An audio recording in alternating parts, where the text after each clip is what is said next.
TWR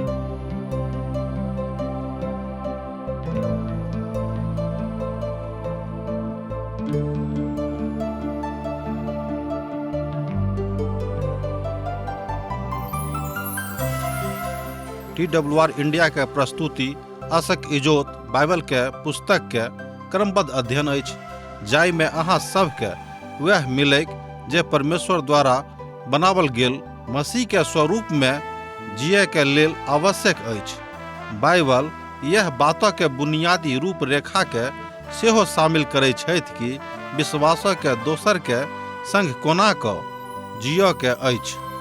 यह यीशु मसीह के अनुसरण करै छी। कृपया देखू आ सुनू, जाहिसँ परमेश्वर अहाँ के जीवन के मार्गदर्शक ठहरै। आशाक इजोत मैथिली कार्यक्रम में एक बेर और हम अहाँक अभिनंदन यीशु मसीह के मीठ पवित्र नाम दयालु नाम सँ कऽ रहल छी। पवित्रता के एहि दौर में आजुक दिन हमरा सब एकटा नव पोथीक अध्ययन आरंभ कर रहल छी। एहि पोथीक नाम थिक रोमियो, जे नवा नेमो के एक पोथी थिक। जब अहाँक लग पवित्र पोथी बाइबिल अछि तऽ अहाँ खोलि कऽ देखियौ। आजुक दिन हमरा सब साधु पौलो के विषय में देखब जे एहि पोथी के लेखक छथि। ओ अपन लेखन में आर दोसर प्रचारक सँ भिन्न छथि। परमेश्वरक मनुखक बहुत तरहक उपयोग कयने छथि, अर्थात परमेश्वर मनुख जातिक उपयोग तरह तरहक माध्यम सँ कयने छथि, जाहिसँ प्रभुक वचन हुनका लग पहुँचनि। पेंटाटुक अर्थात व्यवस्थाक पोथी के परमेश्वरक मनुख जातिक मूसाक माध्यम सँ देवल गेलनि। एहि बातक एहिठाम बखान मिलैत अछि, जेना हमरा लोकनि एहि बातक विषय में पहिनहियो सीख चुकल छी।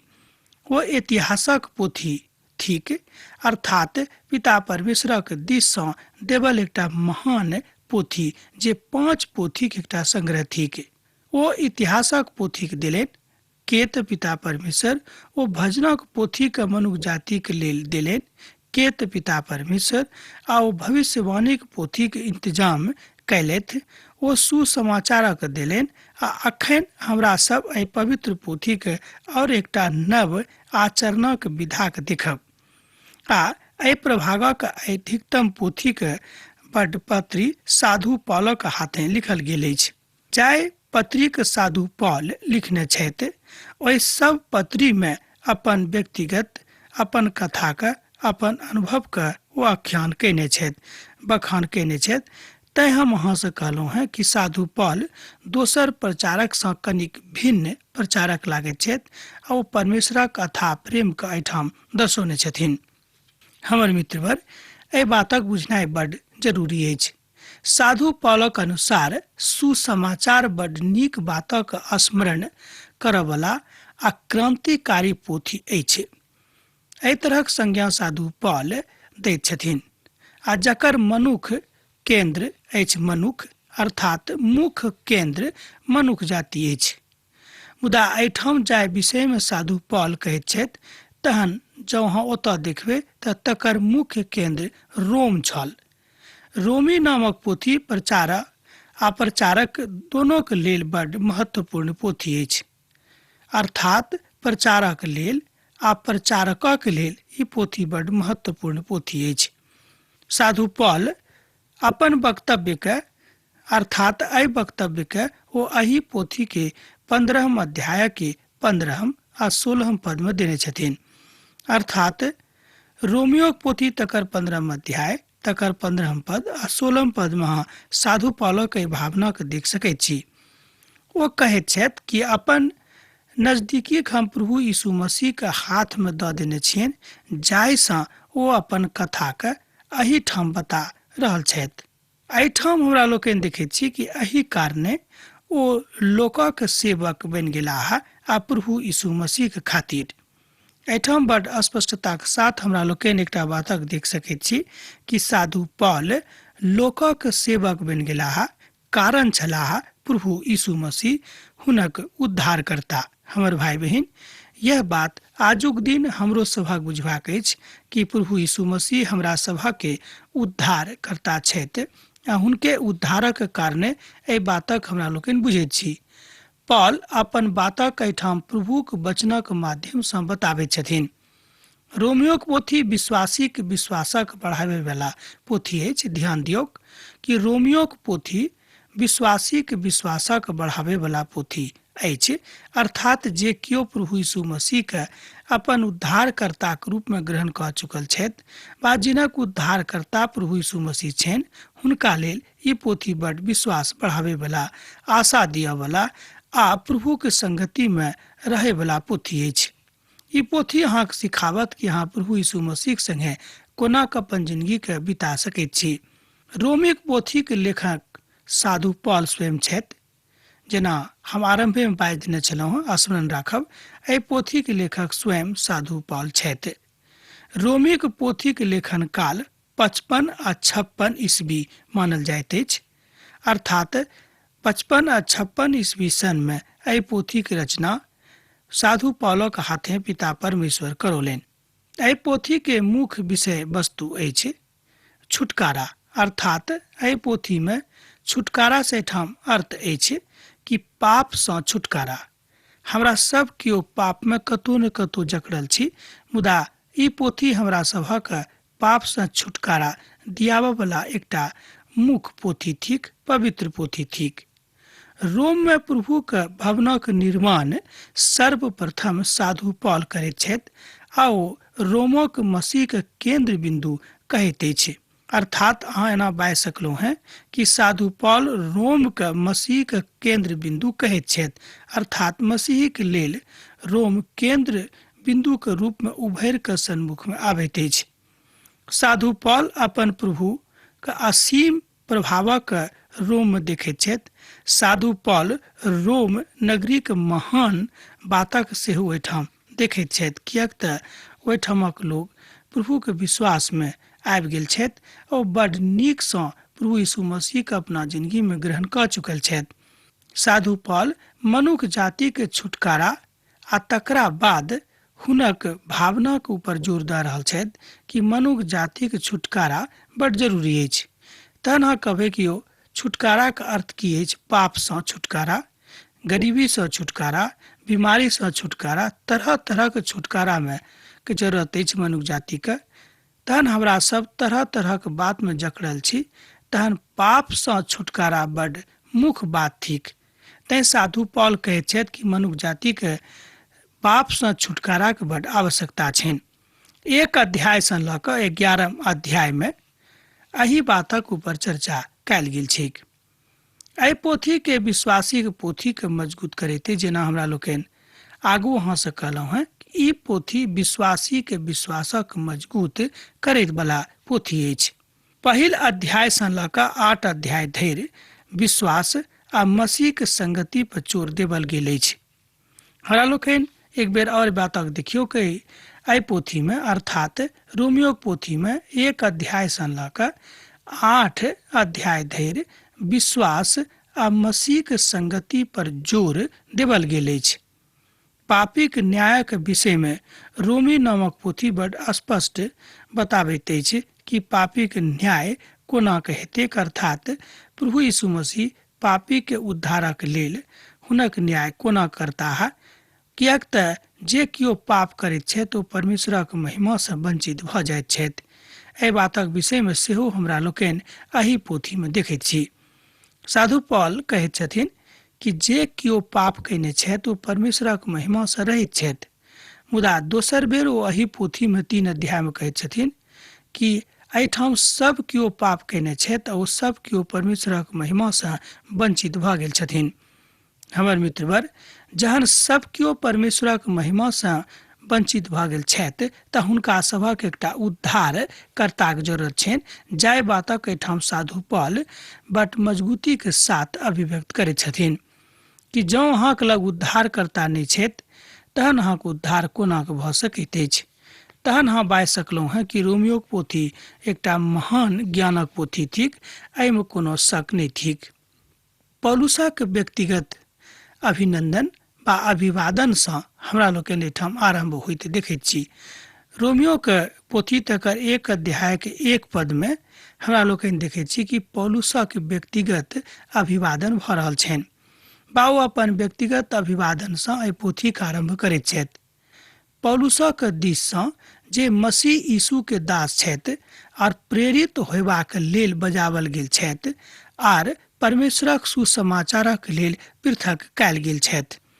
एहिठाम साधु पौल स्वयं व्यक्तिगत अभिवादन कऽ रहल छथिन, अर्थात स्वयं के मसीह के एकटा दासक रूप में प्रस्तुत करैत छथि। ओ कहैत छथिन कि परमेश्वर हमरा सुसमाचारक लेल पृथक कयने छथिन, अर्थात पौलुसक जीवन अखन सुसमाचारक प्रचारक लेल पिता परमेश्वर पृथक कऽ देने छथि। पौलुस नाम लैटिन भाषा सँ आबैत अछि। पौलुसक अर्थ होइत अछि छोट। ओ तऽ तरसीसक साउल छलाह, मुदा ओ पौलुस सेहो कहाबैत छलाह। प्रेरितक पोथी तकर 13 अध्याय तकर 9 पद में एहि बातक बतायल गेल अछि। ओ आरंभे सँ अपना आप के यीशुक दासक रूप में प्रस्तुत करैत छथि, मुदा आरंभक जिंदगी हुनक ओतेक नीक नहि रहनि जहिया धरि हुनका यीशु मसीह सँ भेंट नहि भेल रहनि। एहि बातक अध्ययन हमरा लोकनि कऽ चुकल छी प्रेरितक पोथी में। हमर भाई बहिन, हमर मित्रवर, अहाँ जे किछु कऽ रहल छी तकरा ऊपर खूब जोर दियौक आ तकरा खूब नीक सँ विचार कऽ कऽ देखियौक। ओ स्वयं के इच्छा के अनुसार पठावल गेल यीशुक दास छथि। ओ स्वयं के इच्छा के अनुसार पठावल गेल यीशुक दास छथि। प्रभु यीशु हमरा सब गोटे सँ प्यार करैत छथिन आर अपन जीवन प्रभुक लेल दऽ देने छथि। अहाँक इच्छा ई रहबाक चाही जे अहूँ प्रभुक लेल काज करी। जँ हमरो सबक इच्छा रहत तऽ कतेक नीक रहतै जे हमरो सब परमेश्वरक लेल काज करी। पद 2 में साधु पौल प्रभु के महिमा के विषय में कथा करैत छथि, हुनक विशालता के विषय में कथा कऽ रहल छथि। पवित्र शास्त्र में एहि बातक प्रतिज्ञा ओ पहिने कऽ चुकल रहथि। रोमियोक पत्री में साधु पौल एहिठाम 2 पद में कहैत छथिन कि पवित्र शास्त्र में एहि बातक प्रतिज्ञा ओ पहिने कऽ चुकने रहथि। सुसमाचार नव नहि अछि। एहि बातक विषय में ओ बहुत पहिनहिए सँ बाजि चुकल रहथि। ओ कहैत छथिन कि सुसमाचार नव कथा नहि थिक, कोनो नव बात नहि अछि, मुदा प्रभु यीशु मसीह के अवतरण भेलाक बाद एहि बातक के प्रगटीकरण, स्पष्टीकरण कयल गेल रहेक। ये से पहिनहियो सुसमाचार रहेक, मुदा तहन ओ प्रगट रूप में नहि रहेक। एहि तरहक मान्यता एहिठाम साधु पौलक हमरा लोकनि देखैत छी। पुरना नियमक पोथी में एहि सुसमाचारक जोड़ नहि अछि। 2 पद सँ लऽ कऽ 6 पद धरि एहि बातक घोषणा होइत अछि जे प्रभु यीशु मसीह सब किछु थिकाह आ साधु पौल मनुष्य जाति के प्रमुख के संगे व्यक्तिगत संबंधक विषय में एहिठाम कथा करैत छथिन। आरंभ 6 पद धरि यीशु मसीह के परिचय के साथ भऽ रहल अछि। एक बेर हम सोचे छी एहि बातक अहाँ आर सुनियो कि साधु पौल एहिठाम मनुष्य जाति के व्यक्तिगत संबंधक विषय में कथा करैत छथि।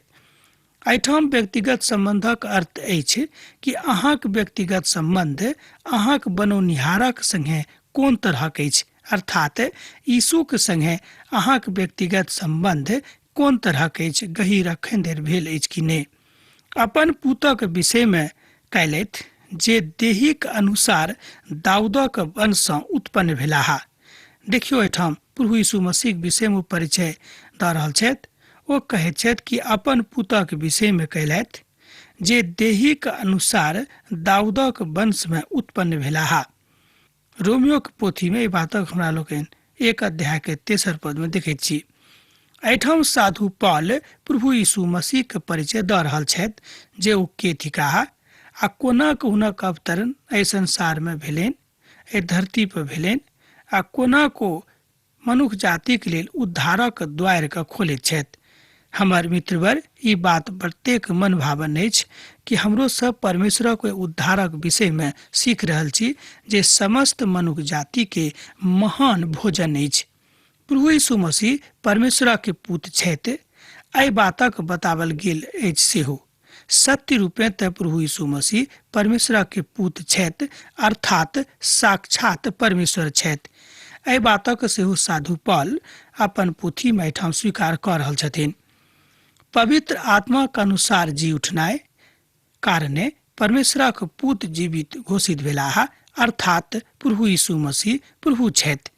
रोमियो पोथी तकर 1 अध्याय तकर 4 पद में एहिठाम साधु पॉल एहि बातक अभिव्यक्ति बड़ स्पष्टता के साथ कऽ दैत छथिन। पवित्र आत्माक अनुसार जी उठनाइ कारणे परमेश्वरक पुत्र जीवित घोषित भेलाह, अर्थात प्रभु यीशु मसीह प्रभु छथि। एहिठाम साधु पॉल बड़ स्पष्ट कऽ दैत छथि कि प्रभु यीशु मसीह कोनो अदना लोक नहि, मुदा ओ प्रभु के लोक छथि। प्रभु यीशु मसीह के जी उठनाइ आ यीशु के प्रभु के पुत्र होयबाक अधिकार दैत अछि। एतबे नहि, ओ परमेश्वरक महिमा के प्रकट करनाइ यीशु के देही में एहिठाम हमरा लोकनि झलकैत देखैत छी। अर्थात अहाँ बाजि सकलहुँ हँ कि परमेश्वरक महान प्रेम हुनका जिंदगी में बनल छनि। प्रभु यीशु मसीह जहन ओ पहचान गेलाह, जहन ओ चिन्ह गेलनि जे प्रभु यीशु मसीह इएह थिकाह संपूर्ण संसारक उद्धारकर्ता, हुनक पापक मुक्तिकर्ता आ हुनक पाप से हुनका दूर करयवला छथि, तहन हुनक मन गदगद भेलनि।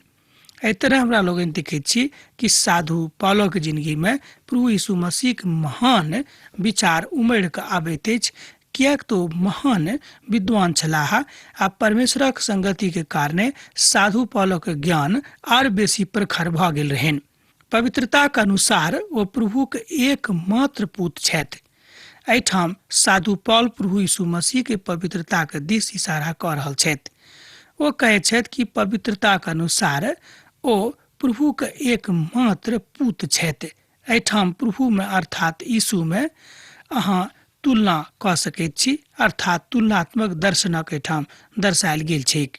तहन साधु पॉलक ज्ञानक हमरा लोकनि देखैत छी कि ओ कतेक पैघ ज्ञानी छलाह। प्रभु यीशु मसीह के जी उठनाइ एहि कथाक सांकेतिक चिन्ह अछि जे प्रभु में अहाँक नाम बचल अछि। हमर भाई बहिन, प्रभु में अहाँक नाम बचल अछि, अर्थात जँ अहाँक जिंदगी में प्रभु यीशु मसीह छथि तऽ अहाँक नाम बचल अछि, अर्थात अहाँ बचावल जायब, अहाँक लेल उद्धारक बाट खुजल अछि। पद 5 आ पद 6 में एहि बातक बतायल गेल अछि, जिनका द्वारा हमरा प्रेरिताई आ अनुग्रह प्राप्त भेल, जाहि कारणे हम गैर यहूदी के बीच में मसीह के प्रचार करी आ शिष्यता के देखी।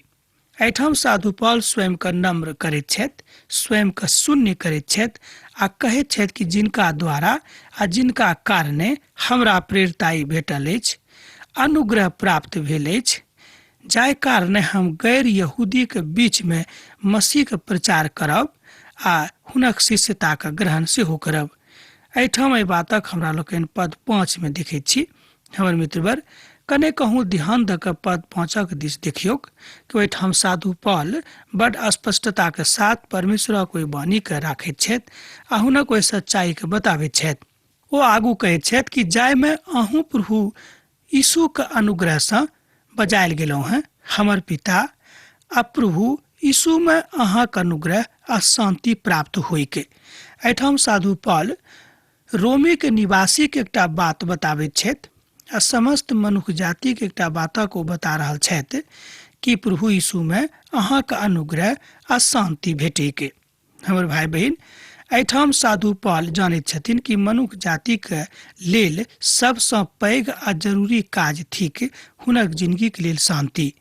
हमर भाई बहिन, हमरा सब बहुत गोटे के संसार में देखलहुँ हैं, बा अहूँ देखने होबे कि जिनका सभक लग बहुत किछु छनि, बा एना कहियो कि सब किछु छनि संसारिक रूपे, मुदा हुनका लेल लग शांति के अभाव छनि। तहन शांति कतौ केओ बाजार सँ खरीद कऽ नहि आनि सकैत छथि, किएक तऽ शांति कतौ मूल नहि बिकैत अछि। साधु पॉलक अनुसार प्रभु यीशु के प्रेमक कारणे अपन कथाक एहिठाम बतायल जा रहल अछि। ओ सर्वशक्तिमान परमेश्वरक महिमा के प्रकट करैत अछि। यह कथा प्रभु में बड़ महानताक थिक। साधु पॉल बड़ जागरूकताक रीति सँ जागृत भऽ कऽ प्रभु यीशु मसीह के परिचय लोक सबके दऽ रहल छथि आ हुनका सभक ओ बता रहल छथि कि प्रभु यीशु मसीह के ठिकाहा आ ओ अहाँसँ कतेक प्रेम राखैत छथि। ओहि सबमे जे रोममे प्रभुके प्रिय छथि और पवित्र आत्मा प्रिय होयबाक हेतु बजावल गेल छी। हमर पिता परमेश्वर आर हम प्रभु यीशु मसीह में अहाँके अनुग्रह मिलेके। एहिठाम हमरा लोकनि देखैत छी, ओ कहैत छथि कि हमर पिता परमेश्वर आर हमर प्रभु यीशु मसीह में अहाँके अनुग्रह मिलेके। हमर भाई बहन, कतेक नीक बातक एहिठाम दर्शायल गेल छै। साधु पौल कहैत छथि कि अहाँके अनुग्रह प्रभु यीशु मसीह में भेटेक। साधु पौल और हुनक पत्री में एहिठाम हमरा लोकनि देखैत छी जे समस्त शांति आ अनुग्रह के विषय में बतायल गेल अछि। साधु पौल अपन कथा के एहिठाम बता रहल छथि कि जे केओ परमेश्वरक अनुग्रह में रहे के इच्छा राखैत छथि हुनका लेल कोनो सीमाना नहीं छनि, अर्थात प्रभु हुनका लग सब ठाम ठाढ़ रहथिन आ सब तरहक सहायता हुनका करैत रहथिन। एहिठाम संतक महिमा के अहाँ साधु पौलक जिंदगी में बतावल गेल अछि तकरा अहाँ देख सकैत छी। तहन अहाँ में एहि कथाक अभिव्यक्ति अछि। संत में जे सब गुण होयबाक आवश्यकता अछि ओहि बातक अहाँ साधु पौल में देख सकैत छी। किएक तऽ साधु पौल स्वयं के प्रभु यीशु मसीह के एकटा अदलाह, एकटा छोट अदना दास बुझैत छथि। ओ कहैत छथि कि हम हुनक एकटा छोट दास छी। यह बातक अभिव्यक्ति एहिठाम भऽ रहल अछि, अर्थात ओ अपन अभिव्यक्ति में प्रभु यीशु मसीह के ओहि बातक बताबैत छथि। संत वचन प्रभु में अहाँ स्वयं के देख सकैत छी। एहि कथा के सेहो एहिठाम साधु पौल स्पष्टता के साथ हमरा सभक सम्मुख में राखि रहल छथिन।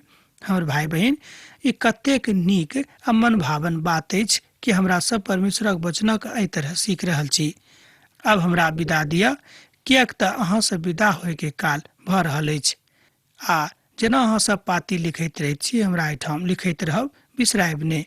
प्रभु यीशु मसीह के प्रेम अहाँके जिंदगी में बनल रहेक। आमीन। हमर विश्वास अछि कि ई कार्यक्रम अहाँके लेल लाभदायक सिद्ध अछि। हम चाहै छी कि अहाँ अपन आशीषके हमरा संग साझा करू। जँ अहाँ के नजीक बाइबल सँ आ जीवन सँ संबंधित कोनो प्रकार के प्रश्न भऽ सकै अछि तऽ अपन समस्या के लेल प्रार्थना करबा के लेल जँ चाहै छी तऽ हमरा फोन नंबर पर जरूर संपर्क कऽ सकै छी। परमेश्वर अहाँ सब के लेल एकटा सुंदर, सुखद, आनंदित दिन प्रदान करै।